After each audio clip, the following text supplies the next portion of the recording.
In the darkest moments of your life, have you ever noticed how words suddenly feel empty? When everything falls apart, when pain becomes your shadow, when the world screams chaos, words fail. Yet somehow in that deafening silence, something extraordinary emerges: power. A power so profound it transcends language itself. The Holocaust survivor who stood in the face of death without begging. The grieving mother who rises with quiet dignity. The betrayed partner who walks away without explanation. What do they know that most never discover? What force carries them through unbearable moments with such silent strength? Perhaps the most potent human capacity isn't in what we say, but in what we choose not to say. And the real question is, are you ready to access this hidden strength within yourself? That silence, that space between words, holds a secret that only the truly resilient ever discover. It's not about being mute or suppressing your voice. It's about finding a deeper language that transcends words themselves. This is the territory few dare to explore, yet one man made it his life's work to understand this precise territory of human resilience. His name was Viktor Frankl. Before we continue, understand this isn't just another philosophical concept to intellectualize. This is about survival, yours and mine, about finding strength when everything seems lost. Viktor Frankl wasn't just another psychologist theorizing from an ivory tower. He was a Holocaust survivor who endured 3 years in Nazi concentration camps, including Auschwitz. He watched as everything was stripped from him: his possessions, his family, his dignity, his identity, everything except one thing: his freedom to choose his response. In his groundbreaking work, Man's Search for Meaning, Frankl didn't just document suffering, he transformed our understanding of it. He created logotherapy, a powerful approach centered on finding meaning, even in the most unbearable circumstances. While others focused on pleasure or power as driving forces, Frankl recognized something more fundamental: our desperate need for meaning. What makes Frankl's insights so revolutionary for our discussion today is his discovery that meaning isn't found in grand speeches or clever arguments. Sometimes meaning emerges most powerfully in silence, in the space where we choose our response rather than react automatically. Think about it. When was the last time you won an argument by talking more? When did more words ever solve a fundamentally broken situation? The reality most never accept is that certain human experiences transcend verbal expression. Some truths can only be embodied, not explained. Frankl observed this phenomenon repeatedly in the camps. The prisoners who survived weren't necessarily the physically strongest or most articulate. Many were those who found an inner sanctuary of meaning that required no external validation, no constant verbalization. He wrote, "Between stimulus and response, there is a space.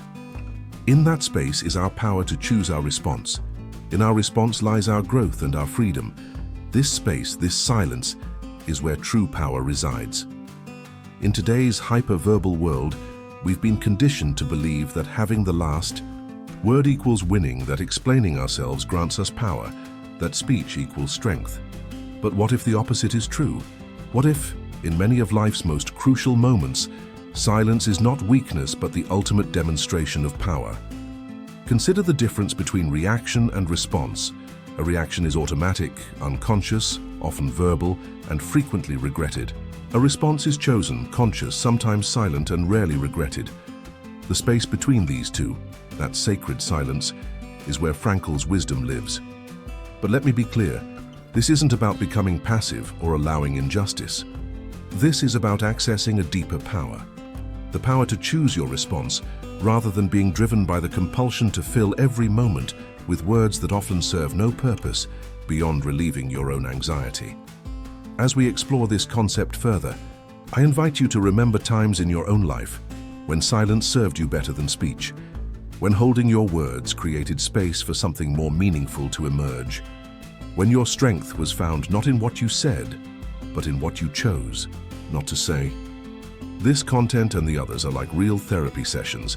Don't miss them. Subscribe to the channel, activate the bell so you don't miss your next visit to your psychologist, who will be grateful for your like. Comment "cure" below if that's your goal and send it to that dear person who also needs to address their emotions. Let's explore how this silent power manifests in our everyday lives and how Frankl's insights can transform our approach to life's challenges. Imagine you've just been deeply insulted by someone important to you. Your instinct screams to defend yourself, to explain why they're wrong, to counterattack. Your mind races with clever retorts. But what happens in that critical moment if you choose silence instead? Not the silence of fear or suppression, but the silence of conscious choice. Several things unfold. First, you preserve your dignity.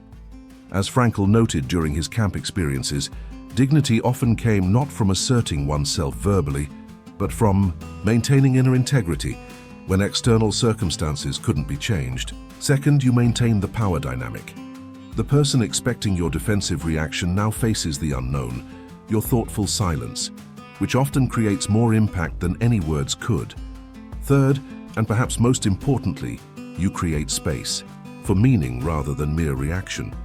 Frankl observed that in the concentration camps, those who survived often found tiny pockets of meaning in the most inhumane conditions. A sunset glimpsed through barbed wire, the memory of loved ones, the choice to help another prisoner despite their own suffering. Similar meaning creation happens in your moment of chosen silence. Instead of being consumed by defensive words, you might notice the pain behind the other person's attack. You might connect with your own values that transcend this moment. You might access compassion rather than combat. Consider another example: receiving devastating news, perhaps a terminal diagnosis, the end of a relationship, or the loss of a job. Our culture encourages talking it out, endless processing, verbal catharsis. Yet many who have faced life's darkest moments report that true healing began not in endless discussion, but in moments of profound silence, when they stopped fighting reality with words and simply allowed themselves to be present with what is. Frankl himself wrote about this after losing his wife, parents, and brother in the Holocaust. No amount of talking could reverse these losses.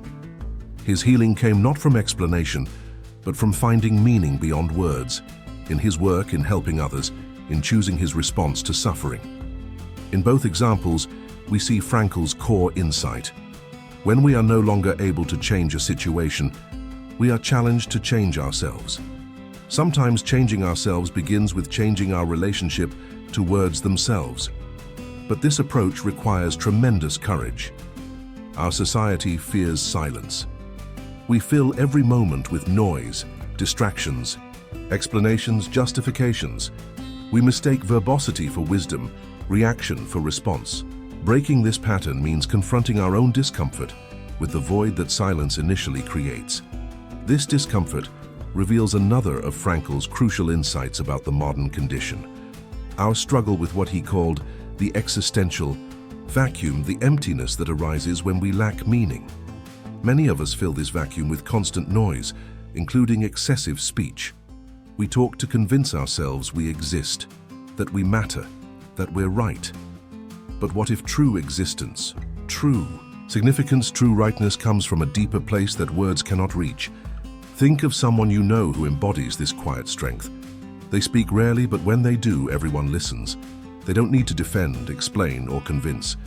Their power comes not from dominating conversation, but from something deeper, their connection to meaning that transcends words. This is not about becoming that person overnight. It's about beginning to recognize moments when silence might serve you better than speech, when holding your words might create space for deeper meaning to emerge, when choosing response over reaction might access a power you didn't know you possessed. As Frankl discovered in the extreme laboratory of suffering that was the concentration camp, our final freedom is our ability to choose our attitude in any given set of circumstances. Sometimes the most powerful attitude we can choose is one of meaningful silence. If this resonates with you, subscribe now and join me as we continue to explore Viktor Frankl's profound wisdom and how it can transform your life in ways you never imagined possible. Now let's move beyond theory to practice. How do you actually implement this powerful silence in your daily life?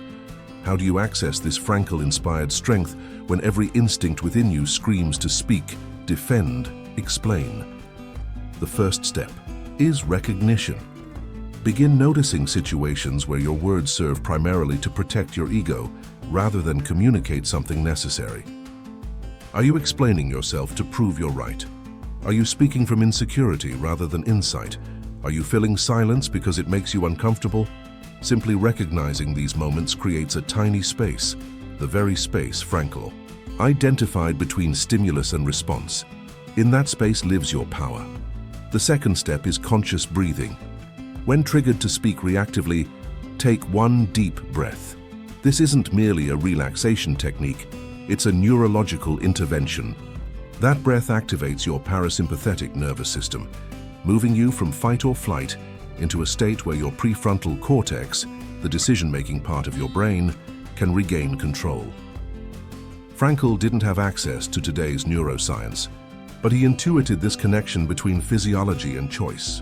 In the camps, he observed how those who maintained some control over their breathing often maintained better control over their responses to brutality. The third step is perhaps the most challenging: embracing discomfort. When you choose not to fill space with defensive or reactive words, you will feel uncomfortable. Your heart might race, your palms might sweat, you might feel vulnerable or exposed. This discomfort is not a sign of failure, it's evidence you're breaking old patterns. Frankl would recognize this as part of what he called tragic optimism, the ability to remain optimistic despite the tragic triad of pain, guilt, and death that defines human existence. Discomfort is not your enemy, it's the doorway to growth. Now, let me share something rarely discussed. There are 3 specific scenarios where this silent strength proves most powerful. First, during conflict with loved ones. When emotions run high with those we care about most, reactive words cause the deepest wounds. Choosing silent strength doesn't mean becoming emotionally unavailable. It means responding from your center rather than reacting from your edge. It means saying only what serves love, not what serves your ego. Second, when facing criticism, whether from a boss, colleague, or stranger, criticism triggers our deepest insecurities. Our instinct is to defend or counterattack immediately. But what happens when you receive criticism with attentive silence? You demonstrate security rather than fragility. You show that your self-worth isn't contingent on others' opinions. You create space to discern whether there's anything valuable in the criticism before responding. Third, in moments of personal failure. When we disappoint ourselves, we often launch into internal monologues of self-criticism or external explanations to others. But what if instead you met your failure with compassionate silence? This creates space for what Frankl called meaning through transformation, the opportunity to convert suffering into growth. But here's where I must challenge conventional wisdom. This practice of powerful silence is not passive. It's not about becoming a doormat or suppressing your truth. It's about becoming so secure in your truth that you don't need constant verbal validation of it. Consider this perspective shift. What if speaking less actually amplifies your voice? What if selective silence makes your words, when you do speak, land with greater impact? This is the paradox Frankl understood deeply. In the concentration camps, words were often cheap. Promises, threats, pleas, they filled the air. But meaningful action, even small acts of chosen kindness amid suffering, spoke volumes. Your life speaks louder than your lips ever could. This brings us to an essential distinction: reactive silence versus responsive silence. Reactive silence comes from fear, suppression, or avoidance. Responsive silence comes from strength, choice, and presence. The former diminishes you, the latter empowers you. Frankl's framework helps us understand this difference. He believed, we find meaning in 3 primary ways: through creative work, through experiences of love and beauty, and through our attitude toward unavoidable suffering. Responsive silence can serve all 3 paths to meaning. It creates space for creative insights to emerge. It allows us to truly listen to and love others, and it helps us develop attitudes of dignity and courage in the face of suffering. Perhaps most revolutionary is how this practice transforms relationships. When you stop filling space with defensive words, you create room for genuine connection. You listen not just with your ears, but with your entire being. You respond not just to what's being said, but to what's behind the words. This is what Frankl might call meaning through encounter, the profound significance found in authentic human connection. Is your mind expanding? Hit like now, but stay with me for another dose of life-changing wisdom. What we've explored today goes beyond communication techniques or psychological theories. It touches something fundamental about human existence, something Viktor Frankl understood perhaps better than anyone. In a world that constantly demands your voice, that pressures you to explain, justify, and verbalize every thought and feeling, choosing meaningful silence is a revolutionary act. It is claiming your freedom in its most essential form, the freedom to choose your response rather than be driven by external pressures or internal compulsions. Frankl emerged from unimaginable suffering with this insight. Everything can be taken from a man but one thing, the last of the human freedoms, to choose one's attitude in any given set of circumstances, to choose one's own way. Sometimes, the most powerful way is the silent way, not from weakness but from profound inner strength. As you move forward from this moment, I invite you to experiment with this practice. Start small. Perhaps choose one interaction today where you might typically rush to speak and instead create space. Breathe, listen, respond rather than react. Notice what emerges in that space, not just around you but within you. Remember that this journey isn't about perfection. You will speak when silence would have served better. You will react when response was possible. When this happens, treat yourself with the same compassion Frankl advocated, understanding that being human means being imperfect, but always capable of choosing anew in the next moment. The power of silence isn't found in grand gestures, but in daily choices, choosing presence over distraction, response over reaction, meaning over noise. These choices, accumulated over time, don't just change conversations, they transform lives. In his darkest moments in Auschwitz, Frankl discovered that even when everything else is taken, possessions, family, identity, dignity, the freedom to choose one's response remains. This is your birthright too. No circumstance, no person, no system can remove it unless you surrender it willingly. Will you claim this freedom?